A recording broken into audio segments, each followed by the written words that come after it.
Robert Osborne, thanks so much for joining us. All this month, we've been casting our spotlight on great movie stunts and the people who pull them off. Well, for the next several hours, we're going to bring you stunts that occurred in some madcap comedies. And our first example is from Warner Brothers and director Blake Edwards. It's a wild and woolly slapstick comedy from 1965 called The Great Race, starring Tony Curtis and Jack Lemmon in their first and only movie together after Some Like It Hot, joined by Natalie Wood.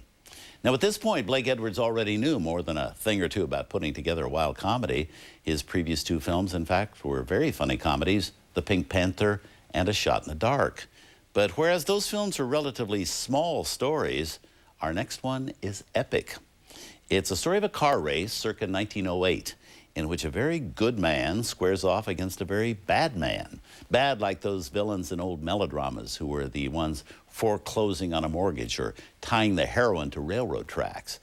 This film is a non-stop smorgasbord of funny gags. And everything that possibly can happen does happen in this film. Men hang from hot air balloons. There's a huge barroom brawl. There's the longest, funniest pie-throwing sequence ever recorded.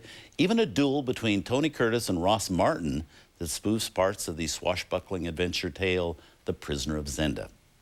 Here is one of the biggest, splashiest comedies of them all, with a stunt crew that included Bobby Hoy, David Sharp, Red Morgan, and future Academy Award nominee Richard Farnsworth. From 1965, also with Vivian Vance in one of her rare movie roles after her long run on TV as Ethel Mertz. Here's The Great Race.